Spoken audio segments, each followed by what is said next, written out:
Omicron circling the world and sports disrupted, is it time for the WWE to go back under the dome? I'm Chris Wolvie, the wrestling vlog who always tells it like it is.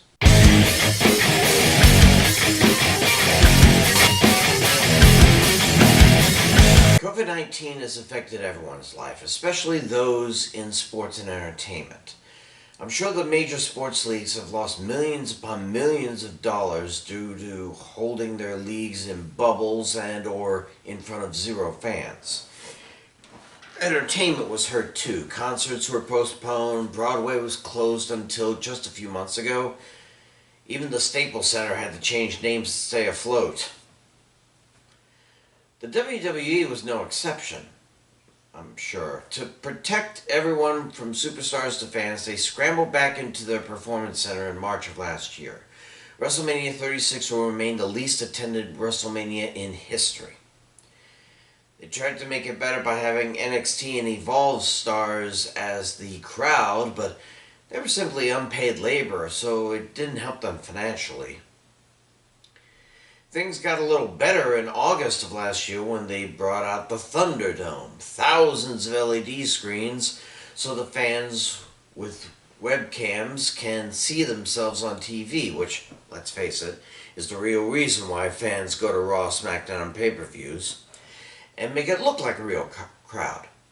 But then again, it didn't cost the fans anything and didn't add to the WWE's bottom line, and Lord knows how much that setup cost. Then last July it seemed enough people were vaccinated or had recovered from being sick because they wouldn't take the vaccine to warrant the WWE to finally head back on the road, and they did that to packed arenas everywhere. This year's SummerSlam was the most attended WWE pay-per-view since WrestleMania 35 nearly 3 years ago in New York. They felt that the fans were as protected as they want to be and need to see their gladiators live. Plus, they got so desperate without their top income that they had to sell the WWE network to NBC's Peacock service, and yet still fire over 80 superstars, mostly from NXT. But now, 5 months since they reappeared from the Dome, the most dangerous variant of COVID, the most contagious, I should say, variant of COVID has hit the world as hard as a Ridge Holland club to the ribs. Omicron has spread faster than Hulkamania in the 1980s, and countries around the globe have seen record highs in one-day new cases of COVID. Now the good news is the variant isn't as potent as the others, so those who get it, who are otherwise healthy, shouldn't be too bad off afterwards. But just the fact that it spread so fast has already become a concern for sports. Games have been postponed for the sole reason that they don't have enough healthy players to make up a legal team. The NHL pulled out of the Winter Olympics in Beijing due to the outbreak. College bowl games have been canceled or opponents reassigned because of state mandates. Now everyone is thinking this variant will be a fast burn and these peaks in new cases won't last, but there's no denying that they are happening right now, and the young, old, or infirmed are still at risk of dying even from a mild variant like Omicron. So it might be time to scale back on large crowds at sporting events, if not postpone or cancel them altogether.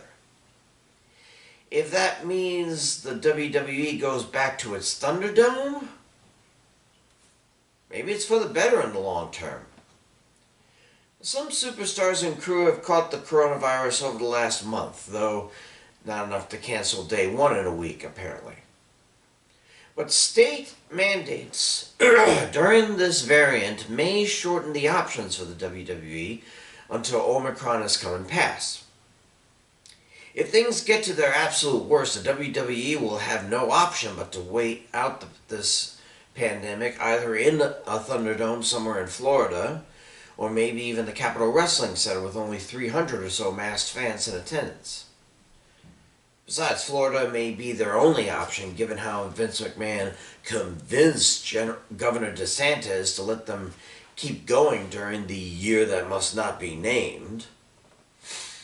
It all depends on what Vince and President Khan feel is best for the WWE. From what is being said, Omicron will not last very long. They might be able to hold WrestleMania 38 over those 2 days in Dallas, thus really raking in the dough and possibly getting out of the red in their ledgers, but they need to protect their performers and the crew from this variant as well as the fans. Is it worth losing a couple of $100,000 for a month or so just to keep Omicron at bay? Or will they just muscle through and hope things don't get worse while raking in the needed cash to keep what talent they have left on the payroll? Now, as for me, I'm fully vaxxed with booster, so I'm not too worried. If given a chance to go to a Royal Rumble or a Raw or SmackDown taping, I'd go, though I'd still mask up and get tested a few days later. But if they have to go back under the dome for a brief period, I guess I'd understand. I got used to them being in front of a virtual crowd for 11 months. Another month or so wouldn't faze me. All I hope is that the WWE thinks with their heads and not their bank accounts. I know Vince is selling his mansion for over $30 million, but that's no reason to risk people's health just because you're not a billionaire anymore. What will happen with the WWE in 2022? It all depends on Omicron. Guess it could be worse. Could have been called the Unicron variant. 80s geek joke. I'm Chris Wolvie with the Wrestling Blog, who always tells it like it is.